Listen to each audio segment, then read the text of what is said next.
Hi hello ನಮಸ್ತೆ, welcome back to ನಿಮ್ಮ ದೋಸ್ತಿ. ಎಲ್ಲರೂ ಹೆಂಗಿದಿರಿ? ಚಲೋ ಇದಿರುತ್ತೆ ನಂಗೆ ಅನಿಸ್ತಿದ್ದಿ ದೋಸ್ತ. ಇವತ್ತು ನಾವು ಮಾತಾಡೋಣ ಮತ್ತೊಂದು ಟ್ರ್ಯಾಕ್ಟರ್ ಬ್ರ್ಯಾಂಡ್ ಬಗ್ಗೆ. ಅದ್ಯಾವುದಂದ್ರೆ ಐಸರ್. ಎಲ್ಲರೂ ನೀವು ಯೂಸ್ ಮಾಡ್ತಿರ್ಬೋದು, ಬಟ್ ಯಾವಾಗ ಸ್ಟಾರ್ಟ್ ಆಯಿತು ನಿಮಗೆ ಏನಾದರೂ ಗೊತ್ತೈತೇನ? ಟಾಪ್ ಮಾಡೆಲ್ಗಳು ಯಾವುದವು ಅದು ಗೊತ್ತೈತೇನ? 2025ದಾಗ ಅಂದರೆ ಕರೆಂಟ್ಲಿ ಈ ವರ್ಷ ಇಂಡಿಯನ್ ಟ್ರ್ಯಾಕ್ಟರ್ ಮಾರ್ಕೆಟ್ದಾಗ ಇದ್ರದ್ದು ಎಷ್ಟು ಶೇರ್ ಐತಿ ಇದು ಗೊತ್ತೈತೇನ? ಗೊತ್ತಿಲ್ಲ ಆಗಿತ್ತಂದ್ರೆ ವಿಡಿಯೋನ ಎಂಡ್ ತನಕ ನೋಡ್ರಿ. ಸಮಯ ನಿಮಗೆಲ್ಲರೂ ವಿಡಿಯೋ ಚಲೋ ಅನಿಸ್ತದೆ ಲೈಕ್ ಮಾಡಿರಿ. ಇನ್ನೇ ತನಕ ಸಬ್ಸ್ಕ್ರೈಬ್ ಮಾಡ್ಕೊಳ್ಳಿದ್ದ ಸಬ್ಸ್ಕ್ರೈಬ್ ಮಾಡ್ಕೊರಿ. ಸೊ ಬರೀ ಸ್ಟಾರ್ಟ್ ಮಾಡೋಣ ಶ್ರೀ ಗಣೇಶ್ ಅಂತ ಹೇಳಿ.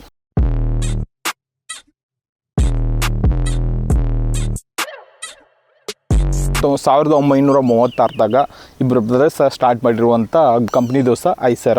ಒಬ್ಬರ ಹೆಸರು ಜೋಶೋಪತ್ ಅಂತು, ಇನ್ನೊಬ್ಬರ ಹೆಸರು ಆಲ್ಬರ್ಟ್ ಐಸರ್ ಅಂತ ಇತ್ತು. ಈ ಗಾಡಿಗಳ ಯುರೋಪ್ದಾಗ ಭಾಳಷ್ಟು ಫೇಮಸ್ ಆಗ್ತಾವೆ. ಯಾವಾಗಂದ್ರೆ 1950ರಿಂದ ಹಿಡ್ಕೊಂಡು 60 ತನಕ ಭಾಳಷ್ಟು ಫೇಮಸ್ ಆಗ್ತಾವೆ. ಯಾಕಂದ್ರೆ ಒಂದು ಜಬರ್ದಸ್ತ್ ಆಗಿರುವಂಥ ಗಾಡಿ ಇದ್ದಿರ್ತು, ಡ್ಯೂರೇಬಲ್ ಹೈಲಿ ಪವರ್ಫುಲ್ ಆಗಿರುವಂಥ ಗಾಡಿಗಳಿದ್ದು ಅದಕ್ಕೋಸ್ಕರ ಫೇಮಸ್ ಆಗ್ತಾವೆ. ಇಂಡಿಯಾಕ್ಕೆ ಯಾವಾಗ ಬಂತು? 1948ರಾಗ ಇಂಡಿಯಾದಾಗ ಎಂಟ್ರ್ ಆಗ್ತಿದ್ದಿ. ಗುಡ್ ಅರ್ತ್ ಅನ್ನೋ ಒಂದು ಕಂಪ್ನಿ ಇರ್ತೈತಿ. ಸೊ ಅವರ ಅಲ್ಲಿಂದ ಈ ಗಾಡಿಗಳನ್ನು ಇಂಪೋರ್ಟ್ ಮಾಡ್ಕೊಂಡು ಇಂಡಿಯಾದಾಗ ಸರ್ವಿಸ ಮತ್ತು ರೀಸೇಲ್ ಮಾಡ್ತಿದ್ರು, ಆಯಿತಾ. ಸೊ ಇದಾದ ಕೆಲವು ವರ್ಷಗಳ ನಂತರ 1960ರಾಗ ಸೊ ಇಂಡಿಯಾದಾಗ ಫರೀದಾಬಾದ್ ಅನ್ನೋದು ಒಂದು ಪ್ಲೇಸ್ ಇದ್ದು ದೋಸ್ತ.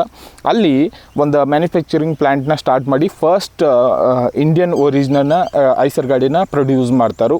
ಆವಾಗ ಈ ಕಂಪ್ನಿ ಹೆಸರು ಐಸರ್ ಟ್ರ್ಯಾಕ್ಟರ್ ಲಿಮಿಟೆಡ್ ಅಂತ ಇತ್ತು. ಫಾಸ್ಟ್ ಫಾರ್ವರ್ಡ್ ಟು 2005 ದೋಸ್ತ. 2005ದಾಗ ಐಸರ್ ಗಾಡಿ ಭಾಳ ದೊಡ್ಡದು ಕಂಪ್ನಿ ಆಗಿತ್ತು. ಆವಾಗ ಐಸರ್ ಮೋಟರ್ಸ್ ಲಿಮಿಟೆಡ್ ಅನ್ನೋ ಒಂದು ಕಂಪ್ನಿ ನೇಮ ಚೇಂಜ್ ಆಗಿತ್ತು. ಅದರದ ಟ್ರ್ಯಾಕ್ಟರ್ ಯೂನಿಟ್ನ ಟೆಪೆ ಕಂಪ್ನಿಗೆ ಇವರ ಸೋಲ್ಡ್ ಮಾಡ್ತಾರೆ. ಇವಾಗ ನೀವು ಐಸರ್ ಗಾಡಿಗಳು ತೊಗೊರಿದ್ರೆ ಅಂದ್ರೆ ಆ ಗಾಡಿ ಟೆಪೆ ಲಿಮಿಟೆಡ್ ಅನ್ನೋ ಕಂಪ್ನಿ ಅಂಡರ್ದಾಗ ಬರ್ತಿದ್ದು ದೋಸ್ತ. ಇನ್ನು ನಾವು ತಿಳ್ಕೊಂಡು ಇಂಡಿಯನ್ ಮಾರ್ಕೆಟ್ ಶೇರ್ದಾಗ ಐಸರ್ ಗಾಡಿಗಳ ಎಷ್ಟು ಹೋಲ್ಡ್ ಮಾಡ್ತಾವೆ? ಅಪ್ರಾಕ್ಸಿಮೇಟ್ಲಿ ನಾವು ನೋಡೋದೈತೆ ಅಂದ್ರೆ 3.86% ಅಂತ. ಅಂದ್ರೆ 4% ಆ 100 ಟ್ರ್ಯಾಕ್ಟರ್ಗಳು ಮಾರಿದವು ಅಂದ್ರೆ 4 ಟ್ರ್ಯಾಕ್ಟರ್ಗಳು ಐಸರ್ದು ಮಾರ್ತಾವೆ ಇಂಡಿಯಾದಾಗ. ಆ ಒಂದು ಲೆವೆಲ್ಕ ಇವ್ರ ಬಂದಾರ ಇವಾಗ. ಯಾಕೆ ಅನ್ನೋದು ನೋಡೋದೈತೆ ಅಂದ್ರೆ ಇವ್ರ ತಂಡೆ 18 HP ದಿಂದ ಸ್ಟಾರ್ಟ್ ಆಗಿ ದೋಸ್ತ 60 HP ತನಕ ಒಂದು ವೇರಿಯಸ್ ಭಾಳ ಬೇರೆ ಬೇರೆ ಟ್ರ್ಯಾಕ್ಟರ್ಗಳ ಮಾಡೆಲ್ಗಳಿದಾವೆ. ಮತ್ತು ನೀವು ಪ್ರೈಸ್ ಪಾಯಿಂಟು ನೋಡೋದೈತೆ ಅಂದ್ರೆ 3 ಲಕ್ಷದಿಂದ ಹಿಡ್ಕೊಂಡು 10-11 ಲಕ್ಷ ತನಕ ಭಾಳಷ್ಟು ಬೇರೆ ಬೇರೆ ರೇಟ್ಗಳಿದಾವೆ ದೋಸ್ತ. ಅಂದ್ರೆ ರೈತರ ನೀಡಕ್ಕೆ ಏನೈತಿ ನೋಡು, ನಿಮ್ಗೆ ಯಾವ ನೀಡೈತಿ ಅದ್ರ ತಕ್ಕಂತೆ ಟ್ರ್ಯಾಕ್ಟರ್ಗಳನ್ನ ತೊಗೋರಿ ಅಂತಂದು ವೇರಿಯಸ್ ಸೆಕ್ಟರ್ದಾಗ ವೇರಿಯಸ್ ಇವರ ಟ್ರ್ಯಾಕ್ಟರ್ಗಳನ್ನ ಪ್ರೊಡ್ಯೂಸ್ ಮಾಡತ್ತಾರು. ಹಂಗೆಲ್ಲೇ ನಾವು ನೋಡೋದೈತೆ ಅಂದ್ರೆ ದೋಸ್ತ ಇಂಡಿಯಾದಾಗ ಮಾರುವಂಥ ಟಾಪ್ 10 ಟ್ರ್ಯಾಕ್ಟರ್ ಕಂಪ್ನಿಗಳ್ದಾಗ ಐಸರು ಕೂಡ ಒಂದು ಕಂಪ್ನಿ ಆಗೈತಿ. ಐಸರ್ದಾಗ ಬರುವಂಥ ಟಾಪ್ ಮಾಡೆಲ್ಗಳು ಯಾವುದವು, ಅದ್ರ ಸ್ಪೆಸಿಫಿಕೇಷನ್ ಏನೈತಿ ಮತ್ತು ಪ್ರೈಸ್ ಪಾಯಿಂಟ್ ಏನೈತಿ ಅದು ಭಾಳ ಇಂಪಾರ್ಟೆಂಟ್ ಅಂತ ನಂಗೆ ಗೊತ್ತೈತಿ. ಸೊ ಅದ್ರ ಬಗ್ಗೆ ನಾವು ಇವಾಗ ಮಾತಾಡೋಣ. ಮೊದಲನೇ ಗಾಡಿ ಬರ್ತಿದ್ದು ದೋಸ್ತ ಐಸರ್ ಕಡೆಯಿಂದ 333 ಸೂಪರ್ ಪ್ಲಸ್ ಅನ್ನೋದ.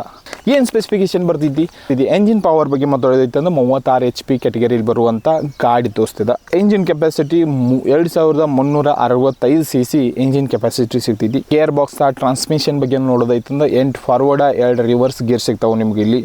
ಸೊ ಹೈಡ್ರಾಲಿಕ್ ಲಿಫ್ಟಿಂಗ್ ಕೆಪಾಸಿಟಿ ಎಷ್ಟೈತಿ? 1650 kg ದೋಸ್ತ ಹೈಡ್ರಾಲಿಕ್ ಲಿಫ್ಟಿಂಗ್ ಕೆಪಾಸಿಟಿ ಸಿಗ್ತೈತಿ ನಿಮ್ಗೆ ಇಲ್ಲಿ. ಫ್ಯೂಯಲ್ ಟ್ಯಾಂಕ್ ಕೆಪಾಸಿಟಿ 45 ಲೀಟರ್ ಐತಿ. ಇನ್ನು ಬರ್ನು ಪ್ರೈಸ್ ಪಾಯಿಂಟ್ ಎಷ್ಟು ರೇಂಜ್ದಾಗ ಸಿಗ್ತೈತಿ? ಎಕ್ಸ್ ಶೋರೂಮ್ ರೇಟ್ ಹೇಳಾಕ್ತೇನೆ ದೋಸ್ತ. 5,55,000ದಿಂದ ಹಿಡ್ಕೊಂಡು 6,20,000 ತನಕ ಹೋಗುವಂಥ ಚಾನ್ಸ್ ಇರ್ತೈತಿ. ಫೀಚರ್ ಎಂದವು ಮತ್ತು ಯಾರಿಗೆ ಹೇಳಿ ಮಾಡಿಸಿದ ಗಾಡಿ ಅಂತ ನಾವು ನೋಡೋದೈತಂದ್ರೆ ಇದು ಸಣ್ಣ ರೈತರಿಗೆ ಹೇಳಿ ಮಾಡಿಸಿದ ಗಾಡಿ ದೋಸ್ತ. ಒಂದು ಈಸಿ ಟು ಮೈಂಟೈನ್ ಐತಿ, ಫ್ಯೂಯಲ್ ಎಫಿಷಿಯೆಂಟ್ ಆಗಿರುವಂಥ ಗಾಡಿ ಐತಿ. ಸಣ್ಣ ರೈತರಿಗೆ ಏನು ಕೆಲಸಗಳು ಇರ್ತಾವೆ ನೋಡು ಅದನ್ನೆಲ್ಲನೂ ಮಾಡೋಕೆ ಸಕ್ಷಮ ಆಗಿರುವಂಥ ಒಂದು ಮಾಡೆಲ್ ದೋಸ್ತಿದ. ನೀವೇನಾದರೂ ಯೂಸ್ ಮಾಡ್ತಿದ್ರಿ ಅಂದ್ರೆ ಐಸರ್ 333 ಹೆಂಗೈತೆ ಅನ್ನೋದನ್ನ ಕಮೆಂಟ್ದಾಗ ಹೇಳಿ ಹೋಗಿ ದೋಸ್ತ. ಸೆಕೆಂಡ್ ಮಾಡೆಲ್ ಬಗ್ಗೆ ನಾವು ಮಾತಾಡೋದೈತೆ ಅಂದ್ರೆ ಐಸರ್ ಕಡೆಯಿಂದ 380 ಸೂಪರ್ ಪ್ಲಸ್ ಅಂತ ಒಂದು ಬರ್ತೈತಿ. ಇದು ಅದಕ್ಕಿಂತ ಮೇಲಿಂದ ಒಂದು ಸ್ವಲ್ಪ ಗಾಡಿ 42 HP ಕ್ಯಾಟಗರಿಲಿ ಬರುವಂಥ ಗಾಡಿ ದೋಸ್ತ. 2500 cc ಎಂಜಿನ್ ಕೆಪಾಸಿಟಿ ಐತಿ. ಸೊ ಟ್ರಾನ್ಸ್ಮಿಷನ್ ಸೇಮ್ ದೋಸ್ತ 8 ಫಾರ್ವರ್ಡ್ 2 ರಿವರ್ಸ್ ಸಿಗ್ತಾವೆ ನಿಮ್ಗೆ. ಹೈಡ್ರಾಲಿಕ್ ಲಿಫ್ಟಿಂಗ್ ಕೆಪಾಸಿಟಿ ಒಂದು ಸ್ವಲ್ಪ ಕಡಿಮೆ ಸಿಗ್ತೈತಿ, 1600 kg ನಿಮಗೆ ಸಿಗ್ತೈತಿ ಇಲ್ಲಿ. ಸೊ ಫ್ಯೂಯಲ್ ಟ್ಯಾಂಕ್ ಬಗ್ಗೆ ನಾವು ಮಾತಾಡೋದೈತೆ ಅಂದ್ರೆ 45 ಲೀಟರ್ದ ಫ್ಯೂಯಲ್ ಟ್ಯಾಂಕ್ ಬಸ್ ಸಿಗ್ತೈತಿ. ನೀವು ಪ್ರೈಸ್ ಪಾಯಿಂಟ್ ಬಗ್ಗೆ ಮಾತಾಡೋದೈತೆ ಅಂದರೆ ಎಕ್ಸ್ ಶೋರೂಮ್ ರೇಟ್ 6,80,000ದಿಂದ ಸ್ಟಾರ್ಟ್ ಆಗಿ ದೋಸ್ತ 7-7.5 ಲಕ್ಷ ತನಕ ಹೋಗುವಂಥ ಚಾನ್ಸಸ್ ಇರ್ತೈತಿ ಈ ಮಾಡೆಲ್ದ. ನಿಮ್ಮ ಕಡೆ ಎಷ್ಟಕ್ಕೆ ಸಿಕ್ಕೈತಿ ಅನ್ನೋದನ್ನ ಕಮೆಂಟ್ದಾಗ ಹೇಳೋಗ್ರಿ. ಮೂರನೇ ಮಾಡೆಲ್ ದೋಸ್ತ ನಾವು ಮಾತಾಡೋದೈತೆ ಅಂದ್ರೆ ಐಸರ್ 480 ಸೂಪರ್ DI ಅನ್ನೋ ಒಂದು ಮಾಡೆಲ. 45 HP ಕ್ಯಾಟಗರಿಲಿ ಬರುವಂಥ ಗಾಡಿ. 2500 cc engine capacity, 8 forward 2 reverse gear system, 1600 kg lifting capacity ಸಿಗ್ತಿದ್ದು ದೋಸ್ತ ನಿಮಗೆ ಈ ಗಾಡಿಯಾಗ.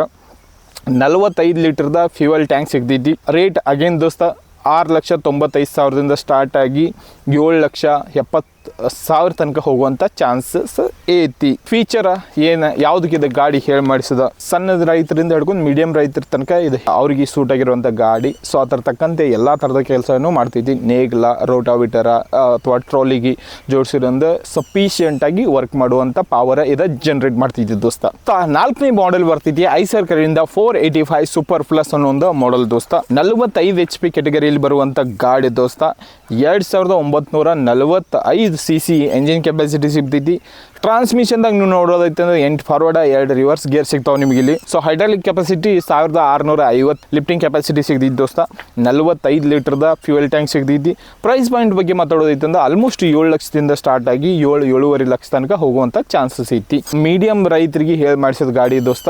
ಮೀಡಿಯಂ ರೈತರು ಅಂದ್ರೆ ಒಂದು 5ರಿಂದ 10 ಎಕರೆ ಹೊಲ ಯಾರಿದಾರ ನೋಡು ಅವ್ರು ಎಲ್ಲರಿಗೂ ಸೂಟೇಬಲ್ ಆಗಿರುವಂಥ ಗಾಡಿ. ಜಬರ್ದಸ್ತಾಗಿ ಪರ್ಫಾರ್ಮೆನ್ಸ್ ಕೊಡ್ತೈತಿ. ಅದು ನೇಗ್ಲಕ್ಕೆ ಹಾಕ್ರಿ, ರೋಟರ್ಗೆ ಹಾಕ್ರಿ ಅಥವಾ ನೀವು ಟ್ರಾಲಿ ಕೆಲಸಕ್ಕೆ ಹಾಕ್ರಿ, ಜಬರ್ದಸ್ತಾಗಿ ಪರ್ಫಾರ್ಮೆನ್ಸ್ ಪ್ರೊಡ್ಯೂಸ್ ಮಾಡ್ತೈತಿ ದೋಸ್ತ. ಇನ್ನೇ ದೋಸ್ತ ಲಾಸ್ಟ್ ಮಾಡಲ ಬಟ್ ಲೀಸ್ಟ್ ಮಾಡಲ ಐಸರ್ ಕಡೆಯಿಂದ 551 ಸೂಪರ್ ಪ್ಲಸ್ ಅನ್ನೋ ಒಂದು ಮಾಡೆಲ್ ಬರ್ತೈತಿ. ಸೊ ನಿಮ್ಗೆ 49 HP ಕೆಟಗರಿಯಲ್ಲಿ ಬರುವಂಥ ಗಾಡಿ ದೋಸ್ತಿದ. 2500 cc ಎಂಜಿನ್ ಕೆಪಾಸಿಟಿ ಸಿಗ್ತೈತಿ ಮತ್ತು 2100 ಲಿಫ್ಟಿಂಗ್ ಕೆಪಾಸಿಟಿ ಸಿಗ್ತೈತಿ. ನಿಮ್ಗೆ 45 ಲೀಟರ್ದ ಫ್ಯೂಯಲ್ ಟ್ಯಾಂಕ್ ಸಿಗ್ತೈತಿ. ನಿಮ್ಗಿದ 8 ಫಾರ್ವರ್ಡ ಮತ್ತು 2 ರಿವರ್ಸ್ ಗೇರ್ ಸಿಗ್ತಾವೆ. ನಿಮ್ಗೆ ಸ್ಟೇರಿಂಗ್ ಬಗ್ಗೆ ನಾವು ಮಾತಾಡೋದೈತಂದ್ರೆ ನಿಮ್ಗೆ ಇಲ್ಲಿ ಪವರ್ ಸ್ಟೇರಿಂಗ್ ಸಿಗ್ತೈತಿ. ಇದ್ರಾಗ 2 ವೀಲ್ ಡ್ರೈವ್ ಅವೈಲೇಬಲ್ ಐತಿ, 4 ವೀಲ್ ಡ್ರೈವ್ ಅವೈಲೇಬಲ್ ಐತಿ. ಡಿಪೆಂಡ್ ಆಗ್ತೈತಿ ನಿಮ್ಗೆ ಯಾವ ತಗೋರ್ದು ಇರುತ್ತಂದ. ಸೊ ಪ್ರೈಸ್ ಪಾಯಿಂಟ್ ಬಗ್ಗೆ ನಾವು ಮಾತಾಡೋದೈತೆ ಅಂದ್ರೆ ದೋಸ್ತ 7.5 ಲಕ್ಷದಿಂದ ಸ್ಟಾರ್ಟ್ ಆಗಿ 8.5 ಲಕ್ಷ ತನಕ ಹೋಗುವಂಥ ಚಾನ್ಸಸ್ ಇರ್ತೈತಿ ಈ ಒಂದು ಮಾಡೆಲ್ದ. ಇದು ಒಂದು ಸ್ವಲ್ಪ ದೊಡ್ಡ ಸೈಜ್ ಆಗಿರುವಂಥ ಗಾಡಿ ಇರೋದ್ರಿಂದ ದೊಡ್ಡ ರೈತರಿಗೆ, ಕಮರ್ಷಿಯಲ್ ಆಗಿ ಯೂಸ್ ಮಾಡುವಂಥ ರೈತರಿಗೆ ಜಬರ್ದಸ್ತಾಗಿ ಹೇಳಿ ಮಾಡಿಸಿದಂಥ ಗಾಡಿ. ನೀವು ಮೀಡಿಯಂ ಸೈಜ್ದಾಗಿದ್ದರೂ ಕೂಡ ಈ ಗಾಡಿ ನೀವು ತೊಗೋಬೋದು. ಜಬರ್ದಸ್ತಾಗಿ ನಿಮ್ಗೆ ಪವರ್ನ ಪ್ರೊಡ್ಯೂಸ್ ಮಾಡಿ ಕೊಡ್ಬೋದು. ಇವೆಲ್ಲ ಗಾಡಿಗಳು ಐಸರ್ದಾಗ ಬರುವಂಥ ಟಾಪ್ ಮಾಡೆಲ್ಗಳು ದೋಸ್ತ.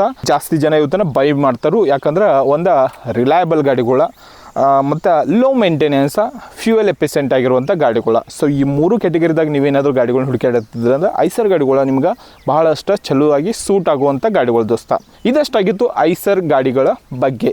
ನಿಮಗೆ ಹೆಂಗೆ ಅನಿಸ್ತು ವಿಡಿಯೋ? ಚಲೋ ಅನಿಸ್ತಂದ್ರೆ ಲೈಕ್ ಮಾಡಿರಿ. ಇನ್ನೂ ತನಕ ಸಬ್ಸ್ಕ್ರೈಬ್ ಮಾಡ್ಕೊರಿ. ನಿಮ್ಮ ಹತ್ರ ಐಸರ್ ಗಾಡಿಗಳು ಇದ್ದು ಅಂದ್ರೆ ಯಾವ ಗಾಡಿ ಐತಿ ಮತ್ತು ಯಾವ ಮಾಡೆಲ್ ಐತಿ ಅನ್ನೋದನ್ನ ಕಮೆಂಟ್ದಾಗ ಹೇಳಿ ಹೋಗ್ರಿ. ನಿಮ್ಮ ಗಾಡಿ ಮೈಲೇಜ್ ಎಷ್ಟು ಕೊಡ್ತೀವಿ ಅನ್ನೋದನ್ನು ಕಮೆಂಟ್ದಾಗ ಹೇಳಿ ಹೋಗ್ರಿ. ಯಾಕಂದ್ರೆ ರಿಯಲ್ ಟೈಮ್ ಮೈಲೇಜ ಗಾಡಿಯಿಂದ ಗಾಡಿಗೆ ಓಡಿಸೋರಿಗೆ ಮತ್ತು ಯಾವ ಕೆಲಸ ಅದು ಮಾಡೋಕ್ಕಿತ್ತು ಅನ್ನೋದ್ರ ಮ್ಯಾಗ ಭಾಳಷ್ಟು ಡಿಪೆಂಡ್ ಆಗ್ತೈತಿ. ಮತ್ತು ಅದ್ರ ಮೇಂಟೆನೆನ್ಸ್ ಅದನ್ನ ಹೆಂಗೆ ಮಾಡಿದಾರೆ ಅನ್ನೋದು ಡಿಪೆಂಡ್ ಆಗ್ತೈತಿ. ಸೊ ಅದಕ್ಕೋಸ್ಕರ ನಾನೇನಾದರೂ ಮೈಲೇಜ್ ಹೇಗೆ ಹೇಳಿನಂದ್ರೆ ನೀವು ಕಮೆಂಟ್ದಾಗ ಹೇಳ್ತೀರಿ ಅದು ಜಾಸ್ತಿ ಕೂಡ ಆಗ್ತೈತಿ, ಅದು ಕಡಿಮೆ ಕೂಡ ಆಗ್ತೈತಿ ಅಂತ. ಸೊ ಈ ಗೊಂದಲನ ಬೇಡ. 10 ರೈತರ ನಿಮ್ಮ ಮೈಲೇಜ್ ಎಷ್ಟು ಕೊಡಾತಿದ್ದೆ ಅನ್ನೋದು ಏನಂದ್ರೆ ಒಂದು ಎವ್ರೇಜ್ ನಾವು ತಗೋದ್ರೂ ಕೂಡ ಎವ್ರೇಜ್ ಆಗಿ ಇಷ್ಟು ಕೊಡ್ಬೋದಪ್ಪ ಅಂತ ನಾವು ಹೇಳ್ಬೋದು. ಯಾಕಂದ್ರೆ ಕಂಪ್ನಿದವ್ರು ಕ್ಲೇಮ್ ಮಾಡ್ತಾರೋ ಆ ಕ್ಲೇಮ್ ತಕ್ಕಂತೆ ಆಗೋದಿಲ್ಲ ಅನ್ನೋದು ನಿಮಗೂ ಗೊತ್ತೈತಿ, ನನಗೂ ಗೊತ್ತೈತಿ. ಮತ್ತೊಂದು ವಿಡಿಯೋದಾಗ ಮತ್ತೊಂದು ಟ್ರ್ಯಾಕ್ಟರ್ ಬಗ್ಗೆ ನಿಮ್ಮ ಮುಂದೆ ಸಿಗ್ತಾನೋ. ಅಲ್ಲಿ ತನಕ ನೀವೇನಾದರೂ ನನ್ನ ಚಾನಲ್ ಸಬ್ಸ್ಕ್ರೈಬ್ ಮಾಡ್ಕೊಳ್ಳಿ. ಪ್ಲೀಸ್ ಸಬ್ಸ್ಕ್ರೈಬ್ ಮಾಡ್ಕೊಳ್ಳಿ. ಸಿಗೋಣ ಮುಂದಿನ ವಿಡಿಯೋದಾಗ. ಅಲ್ಲಿ ತನಕ ನಮಸ್ತೆ.